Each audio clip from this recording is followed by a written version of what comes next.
Bank में locker लेने के लिए कितने की एफडी करानी है जरूरी? रख सकते हैं क्या क्या सामान? जान लीजिए ये नियम। हम अक्सर अपनी ज्वेलरी, बेशकीमती सामान और डॉक्यूमेंट को घर में रखने या किसी के पास रखने को लेकर डरे रहते हैं।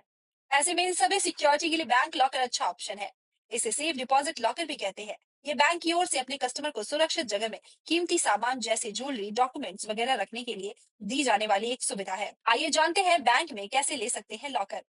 इसके लिए कितना चार्ज लगता है, इस लॉकर में क्या क्या सामान रखा जा सकता है, अगर लॉकर से ही सामान चोरी हो गया तो क्या होगा, कौन ले सकता है बैंक का लॉकर। भारतीय रिजर्व बैंक के मुताबिक बैंक लॉकर सिर्फ उन अकाउंट होल्डर्स को मिलता है जिनका बैंक में सेविंग अकाउंट या करंट अकाउंट हो। अगर कस्टमर बैंक लॉकर ओपन करवाना चाहता है तो उसके लिए पैन कार्ड या आधार कार्ड की जरूरत होती है। एक एड्रेस प्रूफ भी जमा करना होता है। कितने की करानी होती है एफडी? कई बार बैंक लॉकर फैसिलिटी के लिए फिक्स डिपॉजिट कराने को कहते हैं।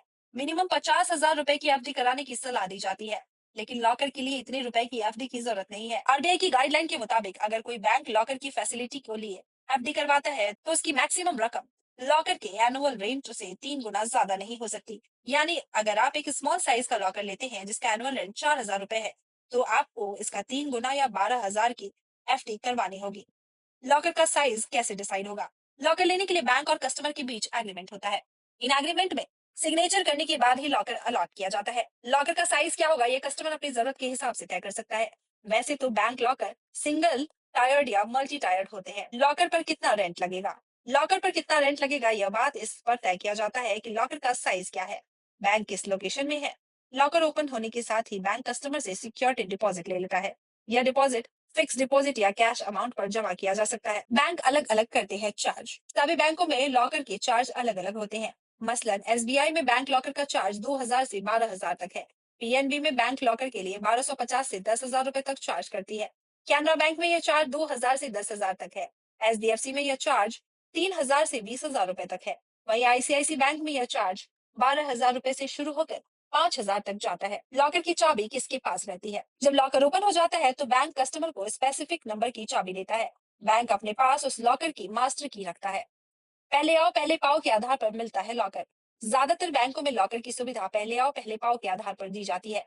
अगर वेटिंग लिस्ट में आपका नाम है तो किसी यूजर के लॉकर को छोड़ने के बाद आप इसके लिए योग्य हो जाएंगे। इसके लिए बैंक अकाउंट में एक मिनिमम अमाउंट भी होना जरूरी है, क्योंकि आपके अकाउंट से ही एनुअल रेंट काटा जाएगा। बैंक लॉकर में क्या रख सकते हैं और क्या नहीं? बैंक लॉकर में आप ज्वेलरी, कीमती स्टोन, डॉक्यूमेंट स्टोर करके रख सकते हैं। लॉकर में कैश या करेंसी नहीं रख सकते हैं। किसी भी बैंक लॉकर में हथियार, विस्फोटक, ड्रग्स जैसी चीजें नहीं रखी जा सकती हैं। अगर कोई सड़ने वाली चीज है तो उसे भी लॉकर में नहीं रखा जा सकता। कोई रेडियो एक्टिव मटेरियल या कोई अवैध चीज या कोई ऐसी चीज जो भारतीय कानून के अनुसार प्रतिबंधित है, उसे भी बैंक लॉकर में नहीं रखा जा सकता। ऐसा कोई मटेरियल बैंक लॉकर में नहीं रखा जा सकता जिससे बैंक को या उसके किसी ग्राहक को खतरा हो। लॉकर में रखा सामान खो जाए या डैमेज हो जाए तो आरबीआई की नई गाइडलाइन के मुताबिक बैंक की लापरवाही के चलते अगर लॉकर में रखा सामान खो जाए या डैमेज हो जाए तो इसके लिए बैंक को पेमेंट करना होगा।